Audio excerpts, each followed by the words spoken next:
Hey, what's up, everybody? Welcome back to the Rogue's Passage podcast. I'm Tanner Cherry. I am joined again by the wonderful Wizard Oz, a rogue in addition to other types today. Hell yeah.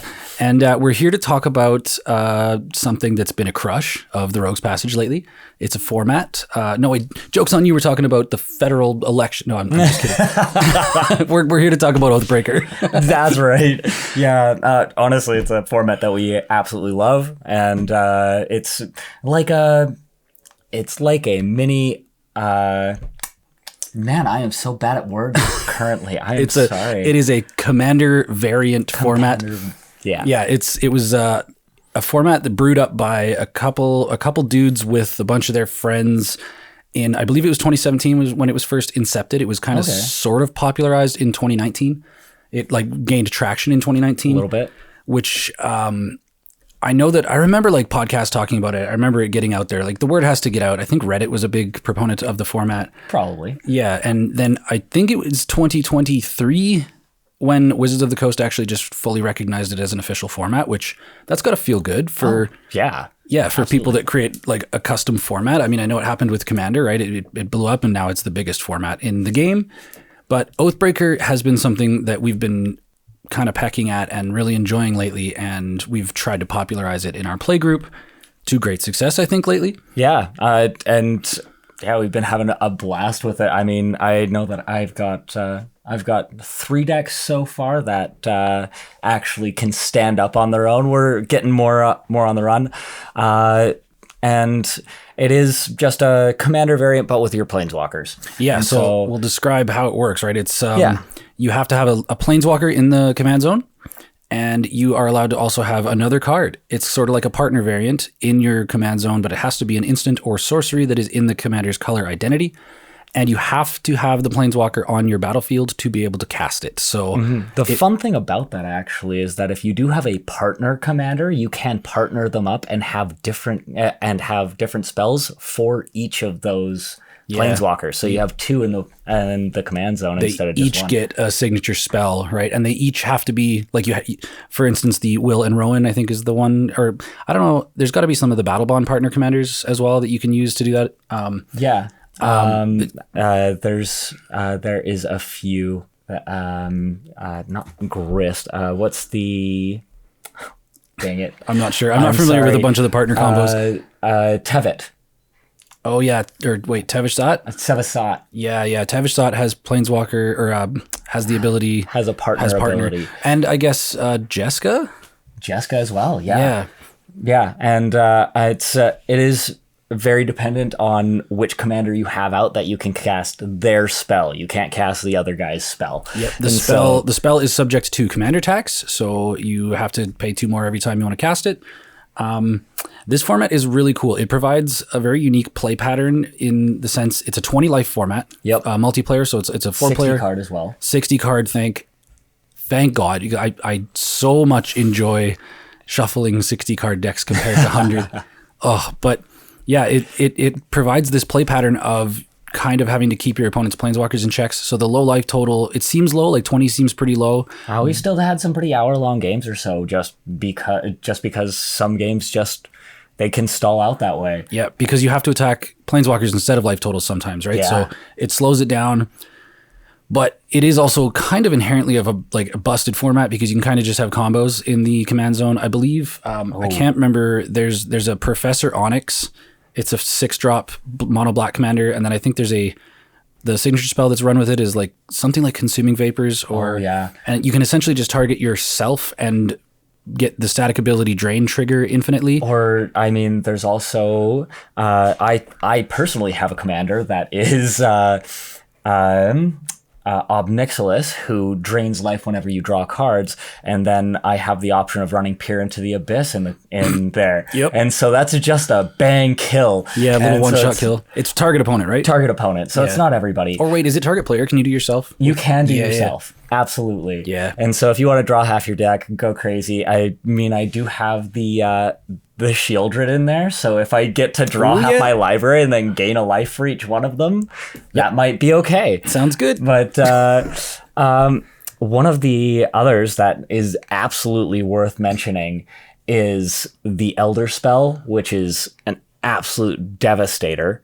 Yeah. I mean, it takes out all planeswalkers, so just there's that. And then you just win with it if in your command zone you have Nicol Bolas Dragon God sitting next to it. Yeah. Although there is something that stops that from happening. If your opponent has any other legendary permanent, it stops the lose the game trigger. But it's a pretty slim window for you to get there. Yep. I do have that card in the list. What we're doing in this episode is we've prepared a list of cards that are, I guess, uniquely good in Oathbreaker, or some of these cards don't really have a place regularly. They're kind of like, they're okay, but in Oathbreaker they're just smash hits. They're wonderful. So I wanted to highlight a bunch of cool cards, and this list was 33 cards last night when I tried to record this, and now we put in another. We're at 50 something. So yep. I'm hoping we can get through these in a timely manner. But I really encourage to try Oathbreaker. We're going to put in the description of this video, I'll put my list here on Archidect of these cards, and I'll also just link some other deck lists that I've been running, my favorite Oathbreaker decks, and we can line up the comments with, if you have an Oathbreaker deck that you love playing, please just link it in the comments. And if we missed cards on this list, which I'm sure we did, just hit us up. Hit that comment section and let us know how we failed you. Yeah. But yeah, let's start. Dive into some of these really uniquely good. And honestly, do just check out anything that says creature or planeswalker, because that's just kind of unique enough that it also might be a little bit of a cheaper option if that's available to you. Yeah, because in Commander, you are not always going up against planeswalkers. It's not like they're pretty squishy. They're pretty fragile in Commander, in formats with creatures attacking, but in Oathbreaker you are sure to be facing down planeswalkers. So certain cards that are on this list get a shout out just because of that. One of the things also to mention before we do jump into it is that there are some bans that make it a little bit slower and actually don't. Not the fast mana bans. Fast mana is completely out. Yep. Yeah. So Soul Ring, Dark Ritual, Mana Vault, anything under 2 mana essentially to accelerate mana is banned in the format. They did that as just a balancing thing. If you want to go check out I'm not sure if Seething Song is part of it as well. I'm not sure. If you want to check out the ban list, it is on oathbreakermtg.org, and all of your FAQs, all of everything. There's even a form submission for suggestions and stuff, so you can interact with the creators there. And yeah, go check out the website. And I wanted to shout out the fact that I in my digging last night, I found out that they regularly host events that donate charity money, that raise money for Magic Kids foundations. Oh, so cool. Yeah. So awesome. Shout out Absolutely. weirdcards.org, you homies that made this format and the way that you maintain it. And they're still, I think there was a ban list update in December 2024, so not that long ago. They're still, still keeping up with managing the format, and I love it. And I want to talk about some Oathbreaker cards. Let's start with a 5-mana Azorius enchantment, Oath of Teferi. This is essentially an enchantment that says when it enters a battlefield, you get to flicker something till your end step. It can be, I think, your own planeswalker as well. Reset the loyalty counters if you need to. And then it has, you may activate the loyalty abilities of planeswalkers you control twice each turn rather than once. Pretty good in this format. Oh, amazing in this format. Honestly, just having this Teferi in your deck, if you're running blue, is like Teferi Master of Temporal Archmage. Temporal Archmage is the creature one, or no, wait. I can't remember. So running this Teferi is going to be, this Teferi right here is going to be the best one. And having his ability just as soon as it comes in, his ult ability on there is invaluable. So absolutely going to be a powerhouse. And the whole Oath series is a great cycle to have for it. But this one in particular is honestly the powerhouse of that whole series. Yeah, this is the one we're going to start with. The other Oath that we're going to talk about, the Oath cards, will be scattered through the other categories. Some of them, I mean, think it was the Chandra one was like, it's okay. Yeah, it's pretty mid. Yeah, deals 3 damage when it enters, and then 2 damage whenever a planeswalker comes in. Yeah. Okay, next card I want to talk about. This was one that my buddy Sean actually turned me on to, that I put it in the Narset of the Ancient Way deck that I just recently built. This is Leori Spark-Touched Hunter. It is a blue, red, and white for a 3/3 Flying Vigilance Elemental Cat. So first off, you got to respect flyers in this format. They will, especially flying vigilance, being able to protect your planeswalker as well as checking your opponent's planeswalker's loyalty is invaluable. But this thing also has an ability that whenever it deals combat damage to a player, you get to choose one of your planeswalker types, and until end of turn, when you activate an ability of that planeswalker, you get to copy it. So it's sort of a trigger copy, and not only that, it's stuck on a nice, like, well-costed body that provides offense and defense. Absolutely. And being able to copy another planeswalker's ability is pretty clutch. Like, it's and I mean, speaking of being able to copy those abilities as well, and also talking about another cycle is the whole talent cycle. Oh yeah, we'll be talking about the talent cycle for sure. Yeah. So yeah, it's I mean, well worth it. It's good. Yeah. All right, we just added this when we sat down. It's worth talking about, and we added doubling season as well. But we got to talk about Vorinclex Monstrous Raider. It's a 6-drop 6/6 trample haste. I mean, that's a threat, just the way that it's worded. But it's also a total C word. You know, it's Vorinclex. If you would put one or more counters on a permanent or player, put twice that many, like for yourself. And if an opponent would put counters on theirs, they put half that many. Yeah, and so your planeswalker enters with double and can alt right away, and everybody else's enters with half, because that's terrible.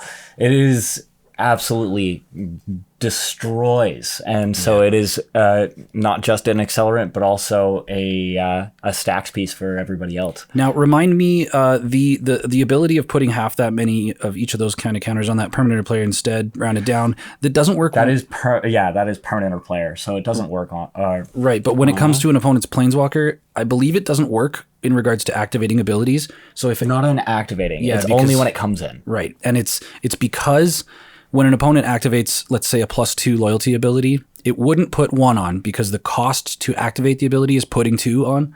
And I believe that it doesn't half that. Let us know in the comments if we're wrong about that, but I'm pretty sure that's how that works.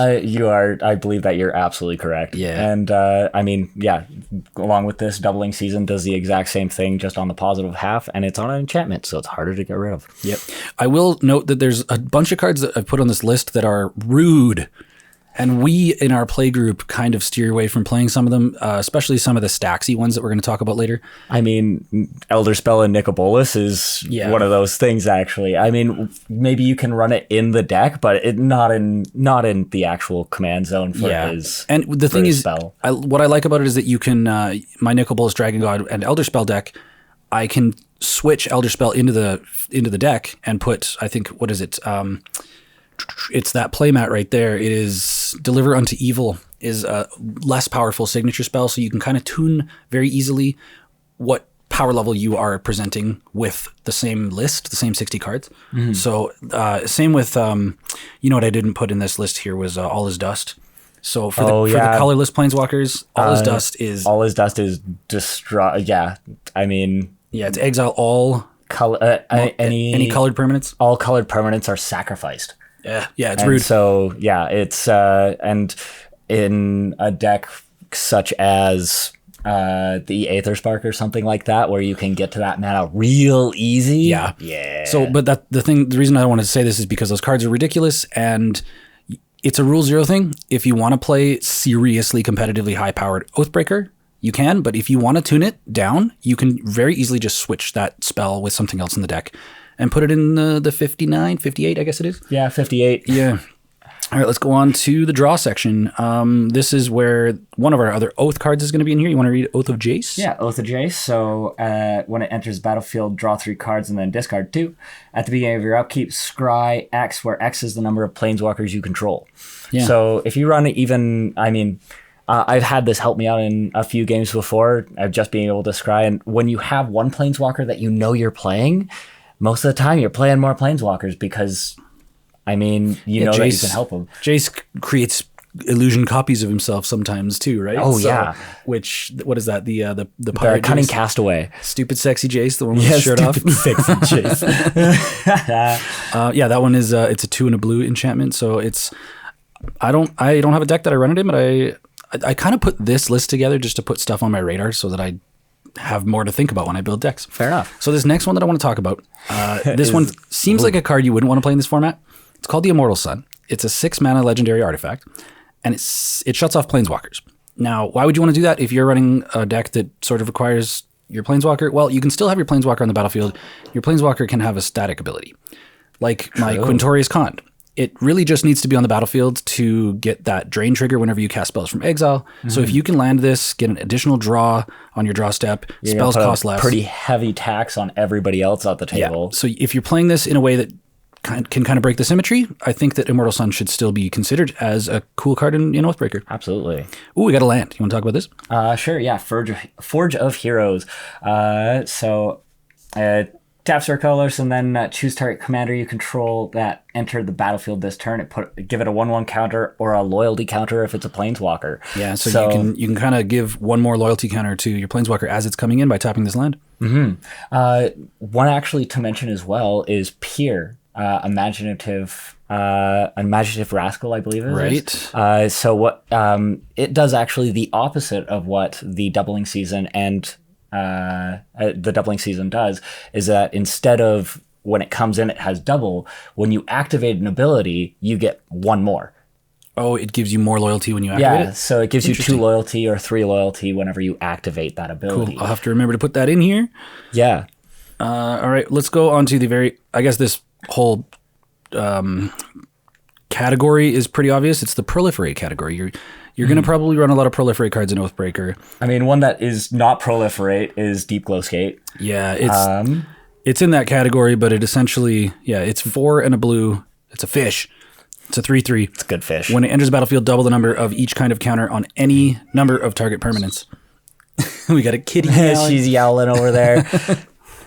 We'll go outside later. Deep Glow Skate is a 5-drop, but it's sort of like a doubling season. If you are running a Planeswalker that you want to pop, you want a lot of loyalty counters, then that's one you want to. Well, all of these really. If you want more loyalty counters, whole category. Yeah, loyalty counters is the name of the game on there. Yeah, you want to take the next one? Yeah, absolutely. So Evolution Sage, landfall whenever it comes in, proliferate, and proliferation. You know what? Obviously it's going to be good just with your commander, but. I mean, you can do so many more things just having proliferate if you want to run infect, if you want to run just counters matter, just the weird counters. Even shield counters becomes pretty nifty in here because shields is whenever it gets damaged, then you have to remove it. Remove a shield counter. Yeah, so that would be what, Estrid the Mast or whatever, the Planeswalker? Oh, yeah. Isn't that one that steals other enchantments? I'm not familiar with that one, but is that the Estrid one? I believe there is an Estrid at least. Well, it's on screen now. Something. Yeah. All right, I'll take the next one. It's your boy Flux Channeler, 2 and a blue, a 2/2 that says whenever you cast a non-creature spell, proliferate. And I mean, you've got a signature spell in the command zone. You've got one on a stick all the time. Flux Channeler is good. It's just a great proliferate card. Absolutely. And honestly, one of the best that I think, bar none, is actually this one, Inexorable Tide. Whenever you cast a spell, proliferate. Yeah, it's real simple. 5-drop enchantment, 3 blue. Mm-hmm. But yeah, whenever you cast a spell, proliferate. So in a Spellslinger-ish deck, I should probably think about running this in my Narset deck. I mean, 5 mana is a little bit to get to, especially in the 20 life format, but we got a guest. Wonder if we can get her to meow into the mic. Hi, how's it going? No. No. This is Maleficent. Hi. All right, on to the next one. We got another green spell here. This is Maulfist Revolutionary. 1 green for a 3/3 trample. So it's got a body, it's got a butt. Mm-hmm. And whenever it enters or dies, for each kind of counter on target permanent or player, give that permanent or player another counter of that kind. So you can get some extra loyalty counters on this. Kitty. Ew. All right, yeah, so it's good. Like, I imagine if you're running a green deck, like a Golgari deck where you're sacrificing stuff. I know there's a Vraska that's really good for, what is it? For getting rid of Planeswalkers. Yeah, it's the Golgari Queen, I think. Golgari Queen is whenever it's dealt damage, then a creature dies. Yes. There is Swarm's Eminence. That is whenever it has its static ability, but specifically it creates a token that is a 1/1 assassin whenever it does damage to a creature or a Planeswalker. Yeah, you destroy it. Love that. All right, I want to talk about these next two sort of in a pair. Hey, Kitty, stop pushing our stuff over. You're getting into okay. stuff. All right, we'll talk about these next two blue birds basically as a pair because they kind of do the same thing. We got Skyship Plunderer and Thrumming Bird. They're both 2-mana flyers that essentially when they connect, you can either proliferate or put another counter on your Planeswalker. So they kind of achieve the same effect. And they usually have a place to get in every turn, so they work. Yeah, especially in a 4-player combat setting, you're going to be able to get in. Another one to mention on top of that is a white flying spirit called Graceful Spirit. Yeah, okay, that's on screen as well. These cards are great because not only are they flying bodies, you do have to connect with a player and not a planeswalker to get the proliferate trigger. Because I think if you hit a planeswalker, it doesn't consider hitting a player, right? No, it's not the same. Yeah, but if you need to, if you got to check a planeswalker or just someone with a low life total, they are a flying body that also does the thing. Mm-hmm. Speaking of which, next one you want to take Sword. I love Sword of Truth and Justice. So it gives a 1/1 counter, which is great, and then it also proliferates. So you're going to make bigger bodies, and then those bodies are going to get even bigger. It gives it's the +2/+2 pro white and blue. Yeah. And so you start off with actually giving it +4/+4 to whatever creature that you want. If you're going to put the counter on it or something else, proliferate across the board, always good. Also gives protection from the last 3 cards we talked about. Yeah. So can swing through them or stop them from getting into you. Yeah. Next one is a great card in this format. It's a great card anytime you're playing Planeswalkers. It's the Chain Veil. Mm-hmm. It's a 4-mana legendary artifact. So if you do take 2 damage from this thing, if you don't activate a loyalty ability of a Planeswalker on your turn. I've seen it kill somebody before, but you know what? The benefit way outweighs the cost. Yeah, so it gives you the ability for 4 untap. For each Planeswalker you control, you can essentially activate their abilities twice. Or is it when you activate it, it copies? When you activate it, it copies the ability. Yeah. So you use the ability happens twice. So if you're alting, you can alt twice. Oh no, it does say you may activate one of its loyalty abilities once this turn, as though none of its abilities have been activated. So I think you can activate one or 2 different abilities in a turn. Oh. Yeah, once this turn, as if none have been activated. Yeah. So does that mean that you could plus it and then activate its negative as well? I think you could. That is way better than I had ever anticipated, actually. Yeah, I mean, with Aether Spark, you could plus to get all the mana. You could, and then you could attach it to something, and then get all the mana or draw 2 cards. Yep. Pretty good. Jeez. You know what? I don't have Aether Spark on this list, but that's a card that's great in this format. Oh, man. I mean, Planeswalkers in and of themselves, but yeah, especially. Yeah. All right. Next one I want to talk about is Viral Drake. It is a 3 and a blue Drake, 1/4 flyer. It has Infect, which probably not the actual point of this card, but it also just has Proliferate on a stick for 4 mana, 3 and a blue.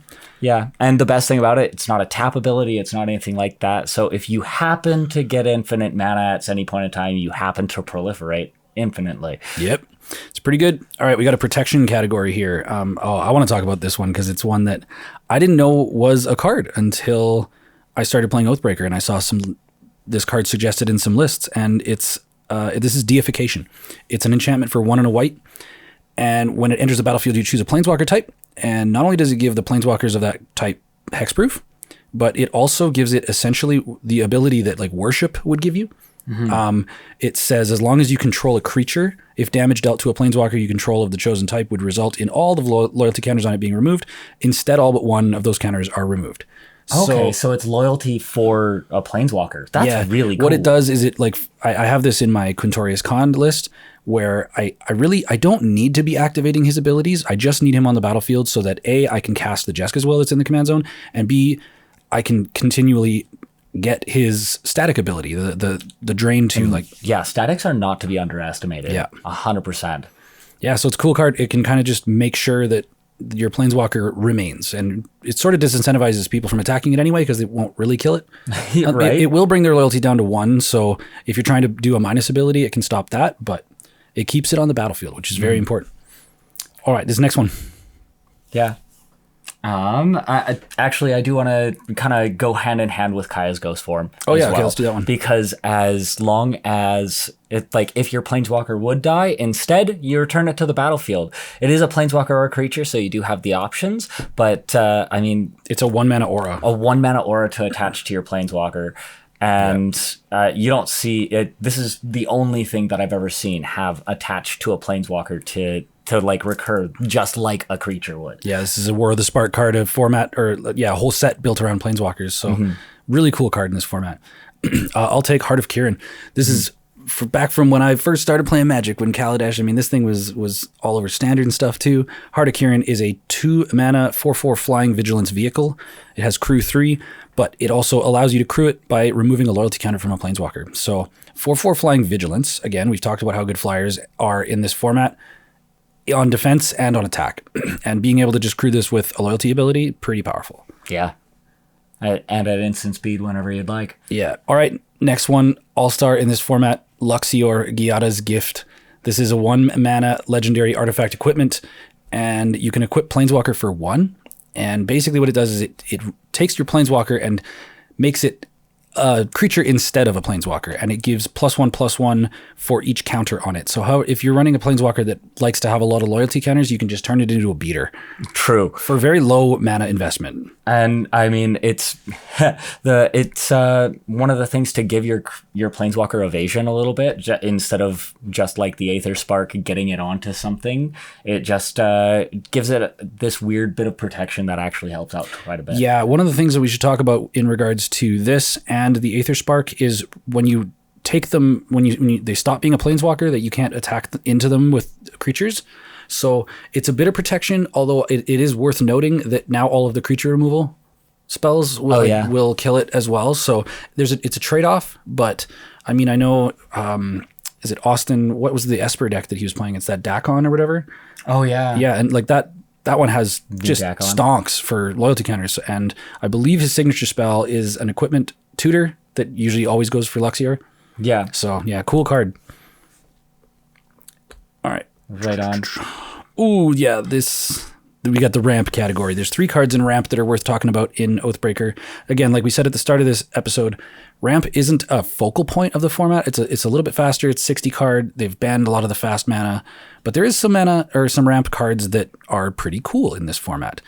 Like the Gatewatch Beacon. So 3 mana, 2 and 1 white.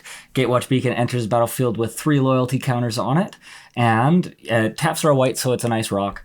And whenever a planeswalker enters battlefield under your control, if Gatewatch Beacon has a loyalty counter on it, you can move a loyalty counter over to your planeswalker from the Gatewatch. Yep, it does the thing. Exactly what happens on the card happens, and it usually ends up being kind of cool. Just, I mean, again, I put it in that Narset deck because the deck's sort of built around trying to get to her ultimate, which gives you an emblem, which is like a Gutter Snipe trigger, and you just kind of want to get there. So yeah, anything to ramp you, getting there to that ability faster. Yeah, this next one I didn't know about until a couple days ago when I was putting this list together. This is Honor Worn Shaku. It is a 3-mana artifact, taps for a colorless. It's kind of like a manalith or a bad manalith. But what it says is tap an untapped legendary permanent you control to untap it. So one thing that you can always do with your planeswalker without consequence is to tap it to turn this thing back on and turn it into a Soul Ring. It's a 3-mana Soul Ring, but we'll take it. We'll take it. I mean, if you do what you have to do, for sure. Oath of Ajani, 2 mana for a ability to put a 1/1 counter on each creature you control. 1/1 counter is really good with the proliferate, with all the things that you're already probably doing in Oathbreaker. And planeswalker spells cast 1 less to cast. Yep. Mana reduction is best ramp out there. Yep, it's a good spell. All right, let's talk about some removal cards.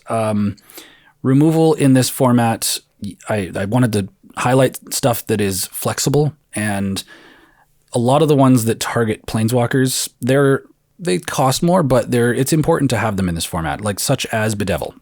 Bedevil is black, red, instant speed, destroy target artifact, creature, or planeswalker. Yeah. Hero's Downfall hits right in that exact same category as well. Yeah, we've got creature or planeswalker. We've got Hero's Downfall in here, and then we've also got Dreadbore, which is just a black and a red to destroy target creature or planeswalker. these are cards that you should think about adding to your lists. Absolutely. Others ones to think about on the list there for sure are Disallow and Void Slime. Those two are absolute powerhouses in this, especially because they can just stop an ability from going off. Yeah. So not only a triggered ability, but an activated ability, and Planeswalker abilities are activated abilities. Mm-hmm. Yeah. So stop an alt from happening. Just, right. Yeah, it's absolutely worth having. As well, being able to steal Planeswalkers is not something that you can do. Like, it just doesn't happen very often, and it's hard to pull off. So if you want to take someone's commander, Dragonlord Silumgar is probably one of the only ones that you can do it with. Yeah, it's a 4 blue-black Flying Death Touch 3/5. So it blocks for days, it flies in, it does its thing, but when it enters the battlefield, you gain control of somebody's Planeswalker for as long as you control Silumgar. Mm-hmm. And if you can find a way to keep it forever, that's also a thing, but hey. Next one on the list here is Hex Parasite. This is 1 colorless for a 1/1, and it has an ability, X and Phyrexian Black. Remove up to X counters from target permanent, and for each counter you remove this way, it gets +1/+0 until end of turn. So this is kind of like an onboard, just, you got to invest. Planeswalker Eater. Yeah, it's an Eater. It's essentially just going to chip away at loyalty counters on your opponent's Planeswalkers if you need to. And mana and life. One of the other ones that we all forgot about was it's a 4 mana colorless artifact creature cat, that Spark Hunter. Yeah, right. I forgot about Spark Hunter lion that whenever you cast a spell, you're gonna have to. Yeah, I'll put it on the screen. Yeah, you're gonna have to remembering what it does, but it deals 1 damage to a creature or planeswalker to a planeswalker, and it's just a planeswalker. Yeah. For whenever you do something. Yeah. So great card. I guess in that vein, we should probably talk about Questing Beast next. Questing Beast is a card that it was a menace in Standard, and I mean, I think it even gets played in Modern because it was shutting off the damage prevention from the One Ring and stuff. Oh yeah. So very, very cool card. But this is two generic and 2 green for a 4/4 Vigilance Death Touch Haste. It can't be blocked by creatures with power 2 or less. Combat damage that would be dealt by creatures you control can't be prevented. And whenever it smacks an opponent, it deals that much damage to target Planeswalker that player controls as well. So you kind of get to swing in and hit the life total, and you get to ping the Planeswalker. Mm-hmm. Yeah, get the double benefit on that, and I mean, it's super good for that. One of the things actually, holding a Planeswalker hostage, Vampire Hexmage. Yeah. Absolutely. If you just have it on the board, it threatens everybody out there, because if they play their Planeswalker, it could die. Yep. Sort of a black counterspell for this format. It's 2 black pips. It's a first strike 2/1, and you can just sacrifice it to remove all counters from target permanent. Yep. Kill that Planeswalker. And along doing that exact same thing, instead of just hitting one of them, it's basically a board wipe for the Planeswalkers, a Thief of Blood. It removes all counters from all permanents and puts that many counters onto it. It's a 6 mana 1/1. It's a 6 mana for black. Gonna be bigger than 1/1 for sure. Yeah. You're not casting it if you're not destroying things, but yeah, it's not only is it going to kill your opponent's Planeswalkers, but it's going to leave a big fat flyer for everybody to deal with. Yeah, it's a posture, you know? Yeah. We did briefly talk about the Elder Spell, I think. Mm-hmm. This is 2 blue, destroy any number of target Planeswalkers. Or sorry, 2 black. Oh, my brain. I'm a little hungover today. It's black sorcery, destroy any number of target Planeswalkers, and then you choose a Planeswalker you control and put 2 loyalty counters on it for each Planeswalker destroyed this way. This is the one that goes side by side with Nicol Bolas Dragon God, and you can usually win the game if that happens. Yeah, alt it, and then if everybody doesn't have a legendary permanent. No, it's legendary creature. Oh, is it a creature? No, it is permanent. Because if you have your Planeswalker, then it's okay. Yeah. However, I don't think that it counts artifacts. Yeah, it'll be on screen, and it works. It's a very threatening deck. Lots of people don't like it when you put Elder Spell in the command zone with that Planeswalker, but for when you want to bust out the real heat. Exactly. When you're out for blood, let's don't hold back. Yeah. All right, we got to talk about Planar Disruption. This is 1 and a white enchantment aura. You can enchant someone's Planeswalker and remove its ability to activate its activated abilities. Mm-hmm. It's a pretty good card. It's pretty simple. and it's only 2 mana to do it. Spark Harvest. Sacrifice a creature and destroy target creature or planeswalker. 1 mana. I mean, you could pay 4 for it, but 5. I guess it's 5. Yeah, if you it have would to be add, 5. You're usually not putting it in a deck where you wouldn't have like an insect. Expendable creature. Yeah, exactly. Sorry, that was weird. All right, we got another sword. This is the other sword that's really good in this format. It is Sword of Sinew and Steel for 3 mana as usual. It gives protection from black and red and +2/+2. Whenever equipped creature deals combat damage to a player, destroy up to 1 target planeswalker and up to 1 target artifact. So you can, it would be a little bit oppressive. You put this on something, you're usually going to be able to get in somewhere, and you can kind of keep someone's planeswalker dead. Yep, and it doesn't have to be the person that you dealt combat damage to either. All right, we talked about Void Slime. All right, let's get to the category of the stacksy stuff. Yep. So these are cards that I put on here because I have to tell you about them because you might be somebody that wants to play on a very high power level in this format. They're going to make it so that your friends don't want to play with you anymore. If you're playing, like, just make sure your rule 0, like, hey, I'm going to make it so you can't do anything. Let's start with, and of course, it's mostly an Azorius. Yes, exactly. These are control cards and artifacts. We're going to start with Azorius Guildmage. This is 2 mana, 2/2. It's Azorius hybrid mana, and it has 2 basically 3 mana abilities that you can activate as many times as you want. One of them is to tap a creature, and one of them is to counter target activated ability. So for 2 and a blue, you can kind of just always, as long as you're leaving the mana open, you can make it miserable for your opponents to activate their planeswalkers. Yeah, they just can't. And it doesn't have the tap ability, so it's just cruel. Yeah, this one's even worse. Way worse. And it works also with in Commander as well, but this is, just the most oppressive thing you can think of. Declaration of Naught. 2 blue. Well, it's just blue. Yeah. So 2 mana, and Declaration of Naught comes into play. Name a card, any card. For 1 mana, counter target spell with that name.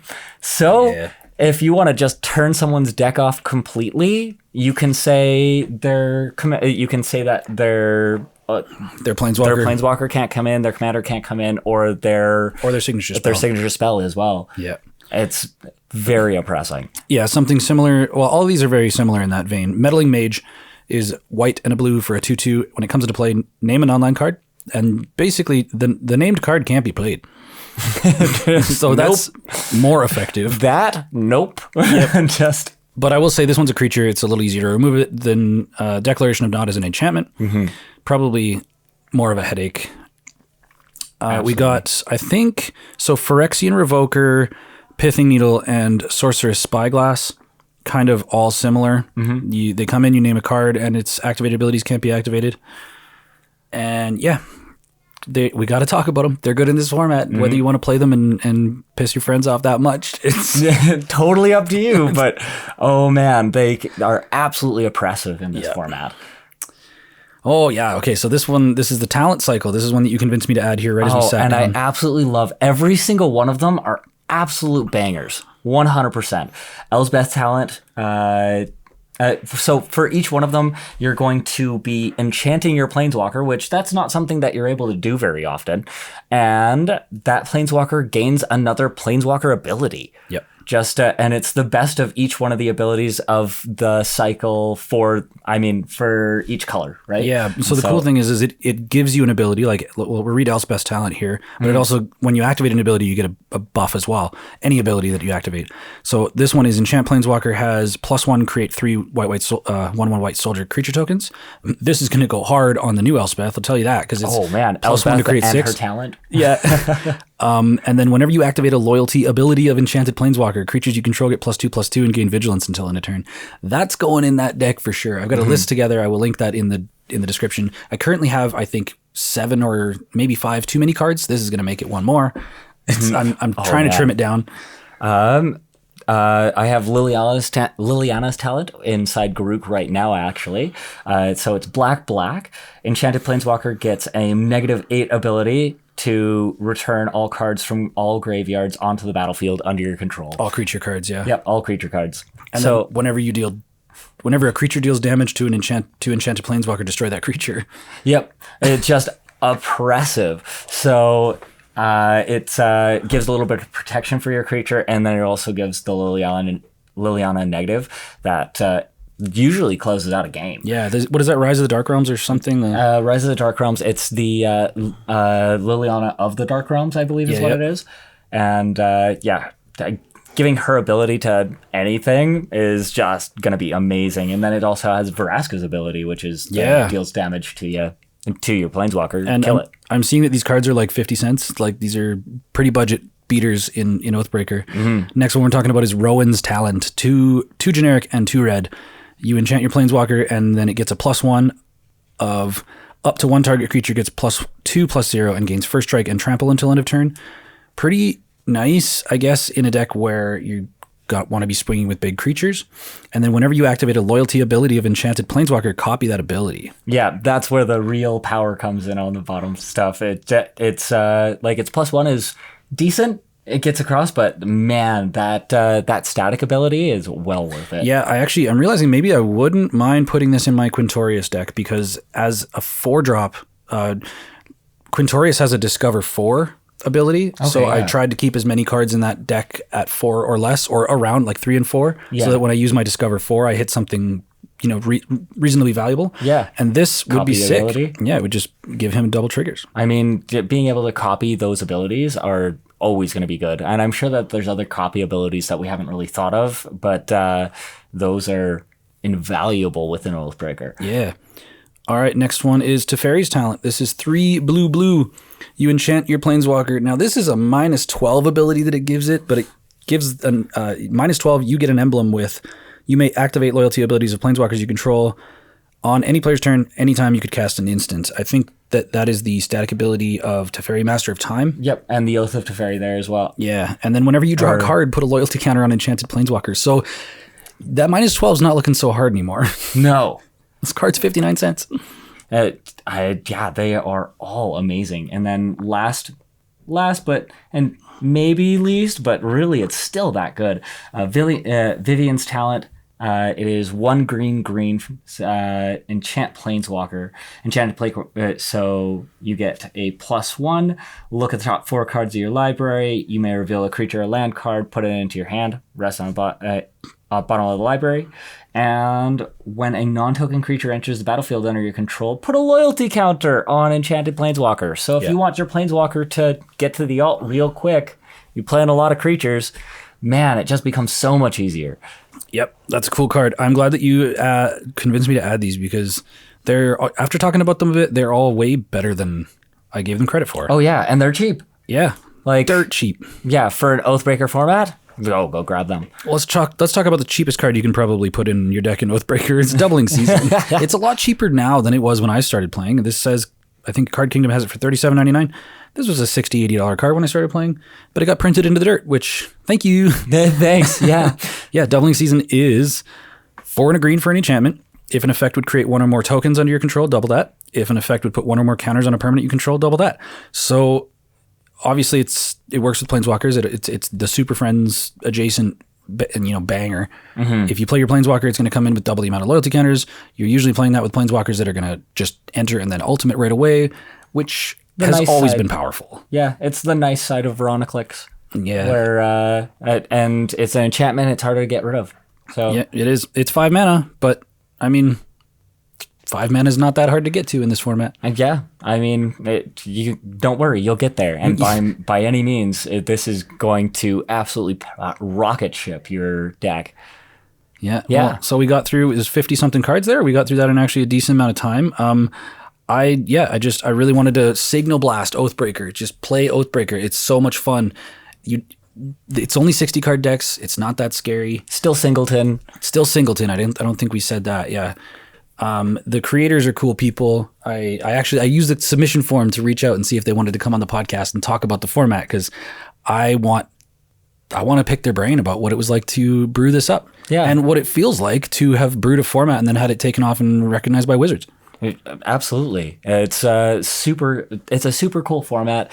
We love playing it, and it is just like a different style of commander game, and honestly really smart about keeping the 20 life total, because you are attacking into planeswalkers. Life totals just don't go down as much. Yeah, but they do, like, the nice thing is I will point out that mill is actually good in this format as well. Oh yeah, because you only have 60 card life totals for your opponents, and sometimes mill comes along with damage dealing as well. And with 20 life, it mill is a very difficult thing to play in Commander. Just 100 card deck is a lot to go through, and at 300 is a ton. Yep. So thanks for coming to our TED Talk about Oathbreaker. It's a killer format.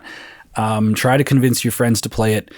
Tell them to look into the description and look at the deck lists. I believe there is also, I'll link it as well. There is a website that kind of like EDH Rec. It's not, I know that there's EDH Rec, and then there's also PDH Rec, where you can kind of see, like, you can get the spread of what everyone's playing with certain commanders. I don't know if there's a really, really good equivalent for Oathbreaker, but there is, like, websites that showcase a whole ton of Oathbreaker lists. I think even MTG Goldfish has a ton of Oathbreaker lists you can look through as well. Yeah, and usually if you can look for the ability, like especially if it has a static or something that you're going for on that, just trying to find things that are going to go along with it. But it's going to be, not really sure what other resources there are for looking up for Oathbreaker, honestly. Yeah, I'll make sure to put in the description all the ones that I can think of. So if you're interested in checking it out, go nuts. I know that we definitely got to talk about the update to the Commander format panel and all of that stuff, the bans and unbans, and the game changers change the list. But I wanted to do that with the crew. So what will likely happen is we're probably going to do that one digital, like on Discord or whatever.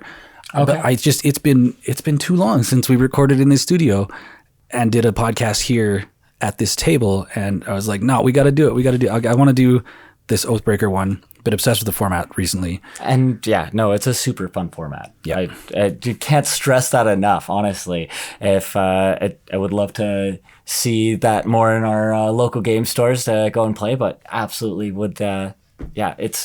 It is a great format to go on. Yeah, we are brewing a tournament coming up. I think we're going to wait until September. It's ways away. It's Brady's birthday, but he wants to do.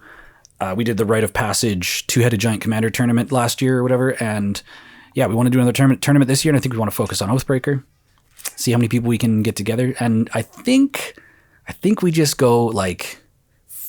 Bring what you got, like full power. Full power, yeah. You're bringing the Nicobolus. We'll see. I don't know. Maybe what we do is... It's okay. I got Aether Spark. We're coming for you. We ran into a little bit of issues with the last one by trying to suggest what power level people should bring, but it was a competitive event. Right. And there was prizes, and there was a disparity. As soon as you put prizes in it, it's just like, people are going to bring their A game no matter what. Yeah, there was a disparity in the power level. And I was supposed to be the one reviewing all the deck lists and making sure that they were even, and I suck at it, I guess. there was some decks. It's hard to judge out what a deck, like if this deck is going to be overly oppressive, and so I mean, I know that the commander or the panel is really trying to make sure not to have that disparity, and that's why they're doing the game changer list on that. And but to be fair, if you're playing competitive, you're playing bracket 5, you're playing CEDH. Yeah. It's not really, Commander's not really a format that's meant to be played in tournament kind of mindset unless you're playing it in tournament mindset and you're playing But there are those decks that are still considered a core 2, but they play at a 4 level. But again, and you know who you are. If you're abusing that, you're not being honorable to the Rule Zero part of that conversation, and you're pub stomping, and you're a dick. But we'll get into talking about the Commander stuff on the next episode of the Rogue's Passage podcast. But for now, I just wanted to show some love to Oathbreaker. Yeah, love this format. Yeah, absolutely, and we'd love to have you join us for the whole comments on the. On a Discord conversation that we'll have about that. Yeah. And also, I guess this is the first time I'm announcing this, but on June 8th, it'll be our 2-year anniversary. And I guess annually, we're just going to do that live stream all day. We'll set up the computer and everything down here. We're going to do I got ideas. I'm not going to spoil any of them, but we're gonna do a whole bunch of stuff. The chat windows are going to be open all day. If you want to jump in and engage and come hang out with us, we're going to celebrate 2 years of the Rogues Passage. Woohoo! In June 8th, Sunday. Yeah. But for now, we're going to get out of here. I'm going to get this edited and get it shipped today. Oh man, you're a powerhouse. Shouldn't be too bad. But yeah, I'll see you on the other side through the lens of your phone or your computer. And thank you so much for coming by the Rogues Passage. We'll see you on the next one. See ya. Bye. Bye.